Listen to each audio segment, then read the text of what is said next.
ನಮಸ್ಕಾರ. ನೀವು SSLC ಮುಗಿಸಿದ ತಕ್ಷಣ ಯಾವೆಲ್ಲ ಹುದ್ದೆಗಳಿಗೆ ಮೇನ್ ಹುದ್ದೆಗಳಿಗೆ ಅಪ್ಲೈ ಮಾಡ್ಬೋದು ಅಂತಕ್ಕಂಥ ಸಣ್ಣ ಮಾಹಿತಿಯೊಂದಿಗೆ ಇವತ್ತಿನ ತರಗತಿಯನ್ನು ಆರಂಭಿಸೋಣ. SSLC ಮುಗಿಸಿದ ತಕ್ಷಣ ನೀವೇನು ಮಾಡ್ತೀರಾ, ಕಾಂಪಿಟೇಟಿವ್ ಫೀಲ್ಡ್ಗೆ ಎಂಟ್ರಿ ಕೊಡ್ತೀರಾ. ನೀವು ಎಜುಕೇಷನ್ ಜೊತೆಗೆ ಕಾಂಪಿಟೇಟಿವ್ ಫೀಲ್ಡ್ ಕೂಡ ಅಷ್ಟೇ ಮಹತ್ವದಾಗಿದೆ. ಅದರಲ್ಲಿ ನೀವು ಪೊಲೀಸ್ಗೆ ಅಪ್ಲೈ ಮಾಡ್ಬೋದು. CAR ಮತ್ತು DAR ಅಂತಕ್ಕಂಥ ಡಿವಿಷನ್ ಇದೆ, ಅದಕ್ಕೆ SSLC ಮುಗಿದ ತಕ್ಷಣ ಅಪ್ಲೈ ಮಾಡ್ಬೋದು. ಆದ ನಂತರ PUC ಮುಗಿದ ತಕ್ಷಣ ಪೊಲೀಸ್ನಲ್ಲಿ ಒಂದು 2-3 ಡಿವಿಷನ್ ಬರ್ತವೆ, ಅವಕ್ಕೆಲ್ಲ ಅಪ್ಲೈ ಮಾಡ್ಬೋದು. ನಂತರ SDAಗೆ ಸೆಕೆಂಡ್ ಡಿವಿಷನ್ ಅಸಿಸ್ಟೆಂಟ್ಗೆ ನೀವು ಅಪ್ಲೈ ಮಾಡ್ಬೋದು. ಅದಾದ ನಂತರ BA ಮುಗಿಸಿದ್ರೆ, 3 ವರ್ಷದ ಡಿಗ್ರಿ ಮುಗಿಸಿದ್ರೆ ನೀವು FDA ಫಸ್ಟ್ ಡಿವಿಷನ್ ಅಸಿಸ್ಟೆಂಟ್ಗೆ ಅಪ್ಲೈ ಮಾಡ್ಬೋದು. ಹಾಗೆ PDO ಪಂಚಾಯಿತಿ ಡೆವಲಪ್ಮೆಂಟ್ ಆಫೀಸರ್ಗೆ ಮತ್ತು KS ಈ ಎಲ್ಲ ಹುದ್ದೆಗಳಿಗೆ ಕೂಡ ಅಪ್ಲೈ ಮಾಡ್ಬೋದು. KSನಲ್ಲಿ ಹಲವಾರು ವಿಧಗಳು ಬರ್ತವೆ, ಆ ಎಲ್ಲ ಹುದ್ದೆಗಳಿಗೆ ನೀವು ಅಪ್ಲೈ ಮಾಡಬಹುದು. ಇದರಲ್ಲಿ ಕಾಮನ್ ವಿಷಯ ಏನಂದರೆ ಪ್ರಚಲಿತ ವಿದ್ಯಮಾನಗಳು, ಅದು ನಮ್ಮ ಚಾನಲ್ ಮೂಲಕ ಕೊಡ್ತೀವಿ. ಇದರ ಸದುಪಯೋಗ ಪಡಿಸಿಕೊಳ್ಳಿ ಅಂತ ಹೇಳ್ತಾ ಬನ್ನಿ ಶುರು ಮಾಡೋಣ. ಮೊದಲ ಪ್ರಶ್ನೆ ಏನಿದೆ ಅಂದರೆ, ಇತ್ತೀಚೆಗೆ ಸಾರ್ವಜನಿಕ ಉಪಕ್ರಮಕ್ಕೆ ಮಿನಿರತ್ನ ವರ್ಗ 1 ಸ್ಥಾನಮಾನ ನೀಡಲಾಗಿದೆ. ಅದು ಯಾವುದು ಅಂತಕ್ಕಂಥದ್ದು ಗಮನಿಸ್ತಾ ಇದ್ರೆ ಆಯ್ಕೆಗಳು ನೋಡೋಣ. Bharat heavy electric limited ಅಂತಕ್ಕಂಥದ್ದಿದೆ.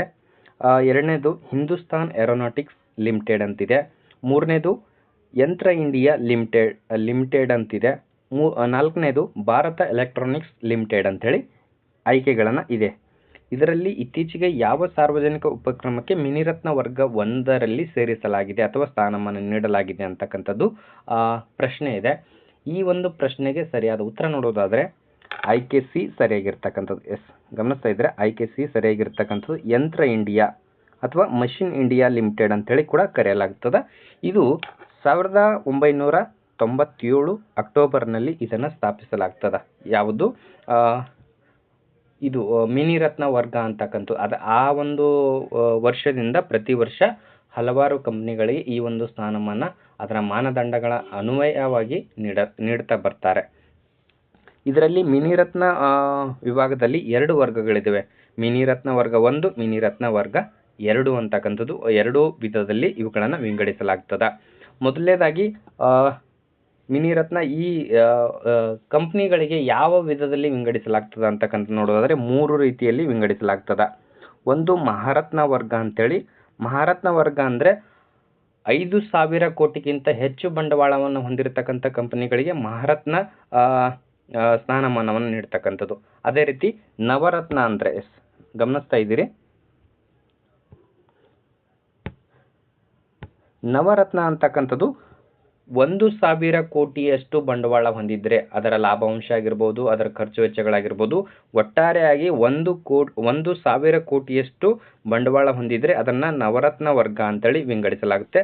ಅದೇ ರೀತಿ ಮಿನಿರತ್ನ ಅಂದರೆ 500 ಕೋಟಿಯಷ್ಟು ಬಂಡವಾಳ ಹೊಂದಿದ್ರೆ ಆ ಕಂಪನಿಗಳಿಗೆ ಏನಂತಾರೆ, ಮಿನಿರತ್ನ ವರ್ಗಕ್ಕೆ ಸೇರ್ಪಡೆ ಮಾಡಲಾಗುತ್ತೆ. ಈ ಸ್ಥಾನಮಾನವನ್ನು ಪಡೆಯಲು ಕಂಪನಿಯು ಈ ಕೆಳಗಿನ ಮಾನದಂಡಗಳನ್ನು ಹೊಂದಿರಬೇಕು.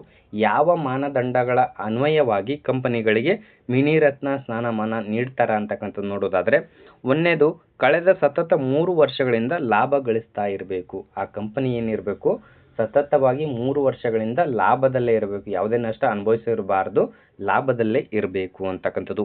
ಇನ್ನು 3 ವರ್ಷಗಳಲ್ಲಿ ಕನಿಷ್ಠ 1 ವರ್ಷ ಆದರೂ 30 ಕೋಟಿ ಅಥವಾ ಅದಕ್ಕಿಂತ ಹೆಚ್ಚು ನಿವ್ವಳ ಲಾಭ ಮಾಡಿರಬೇಕು. ಏನು ಹೇಳ್ತದ, ಎರಡನೇ ಪಾಯಿಂಟ್ ಏನು ಹೇಳ್ತದ ಅಂದರೆ, ಕನಿಷ್ಠ ಈ 3 ವರ್ಷಗಳಲ್ಲಿ ಕನಿಷ್ಠ 1 ವರ್ಷದಲ್ಲಿ ಆದರೂ ಕೂಡ 30 ಕೋಟಿಯಷ್ಟು ಲಾಭ ಗಳಿಸಿರಬೇಕು. ಅದಕ್ಕಿಂತ ಹೆಚ್ಚಾಗಿ ಮಿನಿಮಮ್ ಆಗಿ 30 ಕೋಟಿಯಷ್ಟು ಲಾಭ ಹೊಂದಿರಬೇಕು, ಅದನ್ನು ಕನ್ಸಿಡರ್ ಮಾಡ್ತಾರೆ. ಅದೇ ರೀತಿ ಮೂರನೇದಾಗಿ ಧನಾತ್ಮಕ ನಿವ್ವಳ ಮೌಲ್ಯವನ್ನು ಪಾಸಿಟಿವ್ ನೆಟ್ ವರ್ತ್ ಅಂತೇಳಿ ಇದನ್ನು ಹೊಂದಿರಬೇಕು ಅಂತಕ್ಕಂಥ. ಅಂದರೆ ಧನಾತ್ಮಕ ನಿವ್ವಳ ಲಾಭ ಹೊಂದಿರಬೇಕು ಆ ಕಂಪ್ನಿಯು 1 ವರ್ಷದಲ್ಲಿ ಅಂತಕ್ಕಂಥದ್ದು. ಇವೆಲ್ಲವೂ ಗಮನದಲ್ಲಿ ಇಟ್ಕೊಂಡು ಮಿನಿರತ್ನ ವರ್ಗಕ್ಕೆ ಆ ಸ್ಥಾನಮಾನ ನೀಡ್ತಕ್ಕಂಥದ್ದು ಯಾವುದು, ಮಷಿನ್ ಇಂಡಿಯಾ ಲಿಮಿಟೆಡ್ ಅಂತಕ್ಕಂಥ. ಆಯ್ಕೆ ಸಿ ಸರಿಯಾಗಿದೆ ಈ ಪ್ರಶ್ನೆಗೆ ಅಂತಕ್ಕಂಥದ್ದು. ನೆಕ್ಸ್ಟ್ ಮುಂದಿನ ಪ್ರಶ್ನೆ ನೋಡೋಣ. ಗಮನಿಸ್ತಾ ಇದ್ದೀರಿ, ಪೆನ್ನಿಯಾರ್ ನದಿ ನೀರಿನ ವಿವಾದ ಯಾವ 2 ರಾಜ್ಯಗಳ ನಡುವೆ ಇದೆ? ಪೆನ್ನಿಯಾರ್ ಅಂತಕ್ಕಂಥ ನದಿ ಇದೆ, ಆ ನೀರಿನ ನದಿ ವಿವಾದ ಯಾವ 2 ರಾಜ್ಯಗಳ ನಡುವೆ ಇದೆ ಅಂತಕ್ಕಂಥದ್ದು ಪ್ರಶ್ನೆ ಇದೆ. ಗಮನಿಸ್ತಾ ಇದ್ರೆ ಆಯ್ಕೆ 1 ಆಂಧ್ರ ಪ್ರದೇಶ ತೆಲಂಗಾಣ ಅಂತಿದೆ. ಎರಡನೇದು ತಮಿಳುನಾಡು ಕರ್ನಾಟಕ ಅಂತಿದೆ. ಮೂರನೇದು ಕೇರಳ ತಮಿಳುನಾಡು. ನಾಲ್ಕನೇದು ಕರ್ನಾಟಕ ಗೋವಾ ಅಂತಿದೆ. ಎಸ್, ಈ ಒಂದು ಪ್ರಶ್ನೆಗೆ ಸರಿಯಾದ ಉತ್ತರ ನೋಡೋದಾದರೆ ಎಸ್, ತಮಿಳುನಾಡು ಕರ್ನಾಟಕ ಅಂತದು ಬಿ ಆಯ್ಕೆ ಸರಿಯಾಗಿದೆ.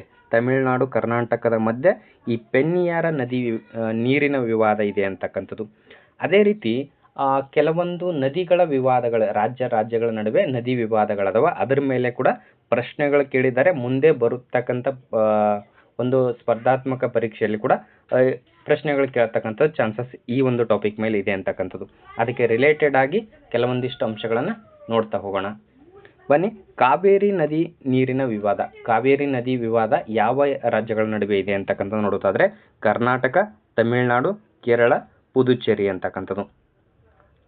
ಈ 4 ರಾಜ್ಯಗಳ ನಡುವೆ ಕಾವೇರಿ ನದಿ ವಿವಾದ ಇದೆ ಅಂತಕ್ಕಂಥದ್ದು. ಕಾವೇರಿ ನದಿ ಯಾವ ರಾಜ್ಯಗಳ ನಡುವೆ ಇದೆ? ಕರ್ನಾಟಕ ಇದೆ, ತಮಿಳುನಾಡು, ಕೇರಳ, ಪುದುಚೇರಿ ಈ 4 ರಾಜ್ಯಗಳ ನಡುವೆ ಕಾವೇರಿ ನದಿ ನೀರಿನ ವಿವಾದ ಇದೆ ಅಂತಕ್ಕಂಥದ್ದು ಗಮನಿಸ್ತಾ ಇದ್ರೆ. ಹಾಗೆ ಕೃಷ್ಣಾ ನದಿ ವಿವಾದ ಯಾವ ರಾಜ್ಯಗಳ ನಡುವೆ ಇದೆ ಅಂದರೆ ಕರ್ನಾಟಕ, ಮಹಾರಾಷ್ಟ್ರ, ಆಂಧ್ರ ಪ್ರದೇಶ, ತೆಲಂಗಾಣ. ಎಷ್ಟು? 4 ರಾಜ್ಯಗಳ ನಡುವೆ ಇದೆ. ಮೊದಲನೇದು ಕರ್ನಾಟಕ, ಮಹಾರಾಷ್ಟ್ರ, ಆಂಧ್ರ ಪ್ರದೇಶ, ತೆಲಂಗಾಣ ಕೃಷ್ಣಾ ನದಿ ವಿವಾದ ಅಂತಕ್ಕಂಥದ್ದು. ಹಾಗೆ ಮಹದಾಯಿ ಅಥವಾ ಮಾಂಡೋವಿ ನದಿ ಅಂತೇಳಿ ಕೂಡ ಕರೆಯಲಾಗ್ತದೆ. ಮಹದಾಯಿ, ಮಾಂಡೋವಿ ಕರ್ನಾಟಕ, ಗೋವಾ ಮತ್ತು ಮಹಾರಾಷ್ಟ್ರ ಈ 3 ರಾಜ್ಯಗಳ ನಡುವೆ ಈ ಮಹದಾಯಿ ನದಿ ವಿವಾದ ಇದೆ ಅಂತಕ್ಕಂಥದ್ದು. ಹಾಗೆ ಗೋದಾವರಿ ನದಿ ವಿವಾದ ಅಂತಕ್ಕಂಥದ್ದು ಗಮನಿಸ್ತಾ ಇದ್ದೀರಿ. ಮಹಾರಾಷ್ಟ್ರ, ಆಂಧ್ರ ಪ್ರದೇಶ, ತೆಲಂಗಾಣ, ಛತ್ತೀಸ್ಗಢ, ಒಡಿಶಾ ರಾಜ್ಯಗಳ ನಡುವೆ ಪರ್ಟಿಕ್ಯುಲರ್ ಆಗಿ 2 ರಾಜ್ಯಗಳು ಕೊಡ್ಬೋದು, ಇಲ್ಲಾಂದ್ರೆ ಈ 4 ರಾಜ್ಯಗಳು ಒಟ್ಟೊಟ್ಟಿಗೆ ಕೊಟ್ಟು ಆಯ್ಕೆಗಳ ರೂಪದಲ್ಲಿ ಕೊಡ್ತಕ್ಕಂಥ ಚಾನ್ಸಸ್ ಇರುತ್ತೆ, ಅದು ಕೂಡ ಗಮನಿಸಬೇಕು. ಪ್ರಮುಖವಾಗಿ ಕಾವೇರಿ ನದಿ ನೀರಿನ ವಿವಾದ ಅತಿ ಹೆಚ್ಚಂದ್ರೆ ಕರ್ನಾಟಕ, ತಮಿಳುನಾಡು ನಡುವೆ ಹೆಚ್ಚಾಗಿ ಈ ವಿವಾದಗಳು ಉಂಟಾಗ್ತಕ್ಕಂಥದ್ದು. ಈ ರೀತಿ 2 ರಾಜ್ಯಗಳು ಕೂಡ ಕೊಡ್ತಕ್ಕಂಥದ್ದು ಇರ್ತದೆ, ಅದು ಕೂಡ ಗಮನಿಸಬೇಕು. ಈಗ ನರ್ಮದಾ ನದಿ ವಿವಾದ ನೋಡೋದಾದ್ರೆ ಮಧ್ಯಪ್ರದೇಶ ಇದೆ, ಗುಜರಾತ್, ಮಹಾರಾಷ್ಟ್ರ ಮತ್ತು ರಾಜಸ್ಥಾನಗಳ ನಡುವೆ ಈ ನರ್ಮದಾ ನದಿ ನೀರಿನ ವಿವಾದ ಇದೆ ಅಂತಕ್ಕಂಥದ್ದು. ಹಾಗೆ ರಾವಿ ಮತ್ತು ಬಿಯಾಸ್ ನದಿಗಳು ಪಂಜಾಬ್, ಹರಿಯಾಣ, ರಾಜಸ್ಥಾನಗಳ ನಡುವೆ ಈ 3 ರಾಜ್ಯಗಳ ನಡುವೆ ನದಿ ವಿವಾದ ಇದೆ ಅಂತಕ್ಕಂಥದ್ದು ಗಮನಿಸ್ತಾ ಇದ್ದೀವಿ. ಹಾಗೆ ಪೆರಿಯಾರ ನದಿ ಅಥವಾ ಮಲ್ಲ ಪೆರಿಯಾರ ಅಣೆಕಟ್ಟು ಅಂತೇಳಿ ನೋಡ್ತಿದ್ವಿ ತಮಿಳುನಾಡು ಮತ್ತು ಕೇರಳ ರಾಜ್ಯಗಳ ನಡುವೆ. ಪೆರಿಯಾರ ನದಿ ವಿವಾದ ಯಾವ ರಾಜ್ಯಗಳ ನಡುವೆ ಇದೆ ಅಂದರೆ ತಮಿಳುನಾಡು ಮತ್ತು ಕೇರಳ ರಾಜ್ಯಗಳ ನಡುವೆ. ಹಾಗೆ ವಂಶಧಾರೆ ಅಂತಕ್ಕಂಥದ್ದಿದೆ. ವಂಶಧಾರೆ ಇದು ಆಂಧ್ರ ಪ್ರದೇಶ ಮತ್ತು ಒಡಿಶಾ ರಾಜ್ಯಗಳ ನಡುವೆ ಕಂಡು ಬರ್ತಕ್ಕಂಥ ವಿವಾದ ಇದೆ. ಹಾಗೆ ದೇಶಗಳ ನಡುವೆ ನಡೀತಕ್ಕಂಥ ನದಿ ವಿವಾದಗಳು ಕೂಡ ಎಕ್ಸಾಮ್ನಲ್ಲಿ ಕೇಳ್ತಕ್ಕಂಥದ್ದು, ಅದು ಕೂಡ ನೋಡ್ತಾ ಹೋಗೋಣ. ಮೊದಲನೇದಾಗಿ ಸಿಂಧೂ ನದಿ ವಿವಾದ ಅಂತ ಕೇಳ್ತಾರೆ. ಸಿಂಧೂ ನದಿ ವಿವಾದ ಯಾವ 2 ದೇಶಗಳ ನಡುವೆ ಇದೆ ಅಂತ ಕೇಳಿದ್ರೆ ಅದು ಭಾರತ, ಪಾಕಿಸ್ತಾನ ನಡುವೆ ಇರ್ತಕ್ಕಂಥದ್ದು. ಅದೇ ರೀತಿ ಗಂಗಾ ನದಿ ಅಥವಾ ತಿಸ್ತಾ ನದಿ ಅಂತೇಳಿ ಕೇಳ್ತಾರೆ. ಇದು ಯಾವ 2 ದೇಶಗಳ ನಡುವೆ ಇದೆ ಅಂದರೆ ಭಾರತ ಮತ್ತು ಬಾಂಗ್ಲಾದೇಶಗಳ ನಡುವೆ ಕಂಡು ಬರ್ತಕ್ಕಂಥ ವಿವಾದ. ಇನ್ನು ಮಹಾಕಾಳಿ ಭಾರತ ಮತ್ತು ನೇಪಾಳ ನಡುವೆ. ಮಹಾಕಾಳಿ ನದಿ ವಿವಾದ ಯಾವ ದೇಶ ಅಂದರೆ ಅದು ಭಾರತ ಮತ್ತು ನೇಪಾಳ ನಡುವೆ ಕಂಡು ಬರ್ತಕ್ಕಂಥದ್ದು. ಹಾಗೆ ಬ್ರಹ್ಮಪುತ್ರ ನದಿ ವಿವಾದ. ಬ್ರಹ್ಮಪುತ್ರ ಭಾರತ ಮತ್ತು ಚೀನಾ ದೇಶಗಳ ನಡುವೆ ಕಂಡು ಬರ್ತಕ್ಕಂಥ ನದಿ ವಿವಾದಗಳು. ಇವಿಷ್ಟು ಮುಖ್ಯವಾಗಿ ನದಿ ವಿವಾದಗಳ ಮೇಲೆ ಪ್ರಶ್ನೆಗಳು ಕೇಳಬಹುದು ಅಂತಕ್ಕಂಥದ್ದು. ಮುಂದುವರೆದು ನೋಡ್ತಾ ಹೋಗೋಣ.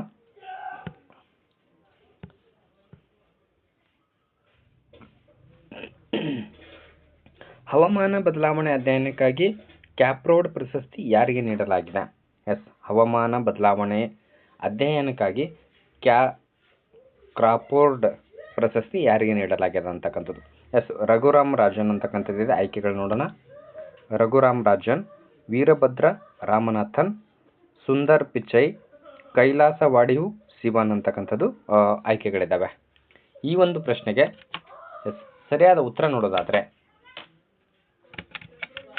ಹವಾಮಾನ ಬದಲಾವಣೆ ಅಧ್ಯಯನಕ್ಕಾಗಿ ಕ್ರಾಫೋರ್ಡ್ ಪ್ರಶಸ್ತಿ ಯಾರಿಗೆ ನೀಡಲಾಗಿದೆ? 2026ರಲ್ಲಿ ಕೇಳಬಹುದಾದಂಥ ಒಂದು ಪ್ರಚಲಿತ ವಿದ್ಯಮಾನಗಳಲ್ಲಿ ಬಹುಮುಖ್ಯವಾಗಿ ಈ ಥರದ ಪ್ರಶ್ನೆಗಳು SDA ಆಗಿರ್ಬೋದು, FDA, ಪೊಲೀಸ್ ಪರೀಕ್ಷೆಗಳಲ್ಲಿ ಅತಿ ಹೆಚ್ಚಾಗಿ ಈ ಥರದ ಪ್ರಶ್ನೆಗಳು ಕೇಳ್ತಾ ಬರ್ತಾರೆ.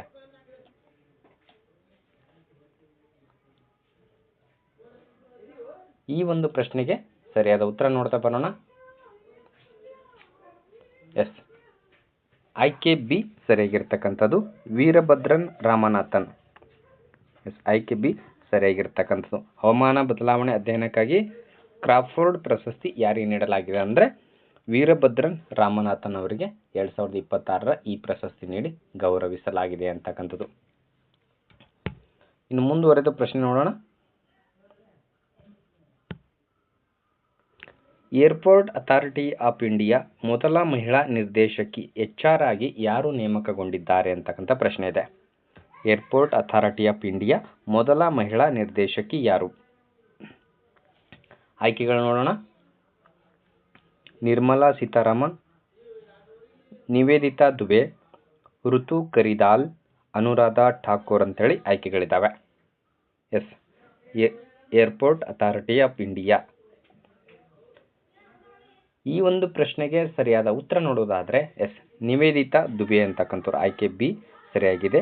ನಿವೇದಿತಾ ದುಬೆ ಅಂತಕ್ಕಂಥವ್ರು ಪ್ರಸ್ತುತ ಏರ್ಪೋರ್ಟ್ ಅಥಾರಿಟಿ ಆಫ್ ಇಂಡಿಯಾದ ಮೊದಲ ಮಹಿಳಾ ನಿರ್ದೇಶಕಿಯಾಗಿ ಕಾರ್ಯನಿರ್ವಹಿಸ್ತಾ ಇದ್ದಾರೆ ಅಂತಕ್ಕಂಥ.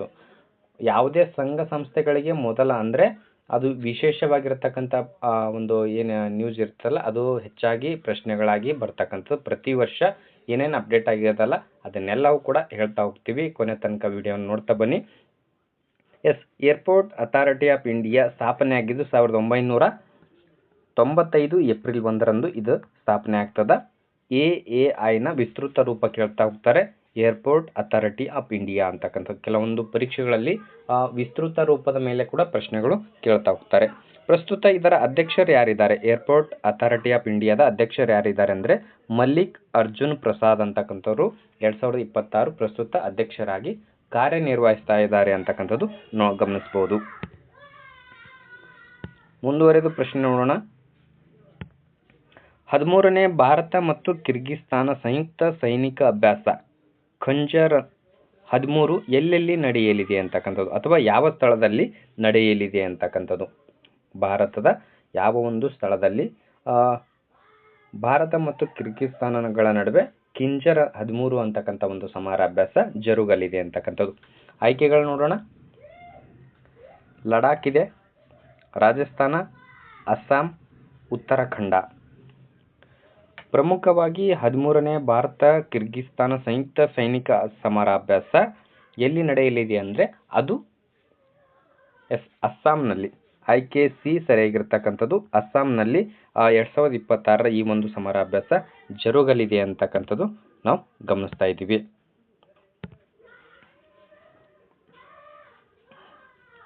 ಹಾಗೆ ಇಲ್ಲೊಂದಿಷ್ಟು ಪ್ರಮುಖ ಮಾಹಿತಿ ಇದೆ. ಭಾರತದ 3 ಸೇನಾ ನೆಲೆ ಅಂದರೆ ಸೇನೆಗಳು ಯಾವೆಲ್ಲ ಸಮರಾಭ್ಯಾಸಗಳ ನಡೆಸ್ತಾವೆ, ಯಾವ ದೇಶಗಳ ನಡುವೆ ಅಂತಕ್ಕಂಥದ್ದು ಈ ಒಂದು ಟಾಪಿಕ್ ಮೇಲೆ ಪ್ರಶ್ನೆಗಳು ಕೇಳ್ತಾ ಬರ್ತಾರೆ. ಭೂಸೇನೆ ಆಗಿರ್ಬೋದು, ವಾಯುಸೇನೆ ಆಗಿರ್ಬೋದು, ಹಾಗೆ ನೌಕಾಸೇನೆ ಆಗಿರ್ಬೋದು. ಪ್ರಮುಖವಾಗಿ ಬೇರೆ ಬೇರೆ ದೇಶಗಳ ನಡುವೆ ಆ ಒಂದು ಕಾಲಾವಧಿಯಲ್ಲಿ ಜರುಗಿರ್ತಕ್ಕಂಥ ಒಂದು ಸಮರಾಭ್ಯಾಸಗಳು ಗಮನಿಸ್ತಾ ಹೋಗೋಣ. ಯುದ್ಧಾಭ್ಯಾಸ ಅಂತಕ್ಕಂಥದ್ದು ಭೂಸೇನೆಯಲ್ಲಿ ಬರ್ತಕ್ಕಂಥ ಒಂದು ಯುದ್ಧಾಭ್ಯಾಸ ಭಾರತ ಮತ್ತು ಅಮೆರಿಕಗಳ ನಡುವೆ, ಭಾರತ ಮತ್ತು ಅಮೆರಿಕ ದೇಶಗಳ ನಡುವೆ ನಡೀತಕ್ಕಂಥ ಒಂದು ಸಮರಾಭ್ಯಾಸವಾಗಿದೆ. ಹಾಗೆ ಸಂಪ್ರೀತಿ ಅಂತಕ್ಕಂಥದ್ದು ಭಾರತ ಮತ್ತು ಬಾಂಗ್ಲಾದೇಶಗಳ ನಡುವೆ ನಡೀತಕ್ಕಂಥ ಒಂದು ಸಮರಾಭ್ಯಾಸವಾಗಿದೆ, ಸಂಪ್ರೀತಿ. ಹಾಗೆ ಮಿತ್ರಶಕ್ತಿ ಅಂತಕ್ಕಂಥದ್ದು ಭಾರತ ಮತ್ತು ಶ್ರೀಲಂಕಾ ದೇಶಗಳ ನಡುವೆ ನಡೀತಕ್ಕಂಥ ಒಂದು ಭೂಸೇನಾ ಸಮರಾಭ್ಯಾಸ ಯಾವುದು ಅಂದರೆ ಅದು ಮಿತ್ರಶಕ್ತಿ ಅಂತಕ್ಕಂಥದ್ದು. ಹಾಗೆ ಸೂರ್ಯಕಿರಣ ಭಾರತ ಮತ್ತು ನೇಪಾಳ ದೇಶಗಳ ನಡುವೆ ನಡೀತಕ್ಕಂಥ ಒಂದು ಸಮರಾಭ್ಯಾಸವಾಗಿದೆ. ನ್ಯೂಮ್ಯಾಡಿಕ್ ಎಲಿಫೆಂಟ್ ಭಾರತ ಮತ್ತು ಮಂಗೋಲಿಯಾ ದೇಶಗಳ ನಡುವೆ ಗಮನಿಸ್ತಾ ಇದ್ದೀರಿ. ಭಾರತ ಮತ್ತು ಮಂಗೋಲಿಯಾ ದೇಶಗಳ ನಡುವೆ ಜರುಗತಕ್ಕಂಥ ಒಂದು ಸಮರಾಭ್ಯಾಸ. ಹಾಗೆ ಗರುಡ ಶಕ್ತಿ ಯಾವ ದೇಶ ಅಂದರೆ ಅದು ಭಾರತ ಮತ್ತು ಇಂಡೋನೇಷ್ಯಾಗಳ ನಡುವೆ ಭೂಸೇನಾ ಸಮರಾಭ್ಯಾಸ ಯಾವುದು ಅಂದರೆ ಗರುಡ ಶಕ್ತಿ ಅಂತೇಳಿ. ಹಾಗೆ ಬರೀ ಶಕ್ತಿ ಭಾರತ ಮತ್ತು ಫ್ರಾನ್ಸ್ ದೇಶ ನಡುವೆ ನಡೀತಕ್ಕಂಥ ಒಂದು ಸಮರಾಭ್ಯಾಸವಾಗಿದೆ. ಪ್ರಶ್ನೆ ಕೇಳ್ತಾ ಬರ್ತಾರೆ, ಸಂಪ್ರೀತಿ ಅಂತಕ್ಕಂಥದ್ದು ಈ ಕೆಳಗೆ ಕೊಟ್ಟಿರ್ತಕ್ಕಂಥ ಯಾವ ಎರಡು ದೇಶಗಳ ನಡುವೆ ನಡೀತಕ್ಕಂಥ ಒಂದು ಸಮರಾಭ್ಯಾಸವಾಗಿದೆ ಅಂತೇಳಿ ಪ್ರಶ್ನೆ ಕೇಳ್ತಾರೆ. ಅದಕ್ಕೆ ಇವೆಲ್ಲವೂ ಕೂಡ ಮುಖ್ಯವಾಗಿರ್ತಕ್ಕಂಥ ಅಂಶಗಳನ್ನೇ ನಿಮ್ಮ ಮುಂದೆ ಡಿಸ್ಕಷನ್ ಮಾಡ್ತಾ ಇದ್ದೀವಿ. ಧರ್ಮ ಗಾರ್ಡಿಯನ್ ಅಂತಕ್ಕಂಥದ್ದು ಧರ್ಮ ಗಾರ್ಡಿಯನ್ ಅಂತಕ್ಕಂಥದ್ದು ಭಾರತ ಮತ್ತು ಜಪಾನ್ ದೇಶಗಳ ನಡುವೆ ನಡೀತಕ್ಕಂಥ ಒಂದು ಸಮರಾಭ್ಯಾಸವಾಗಿದೆ. ಹಾಗೆ ನೋಡೋದಾದ್ರೆ ಗಮನಿಸ್ತಾ ಇದ್ದೀರಿ,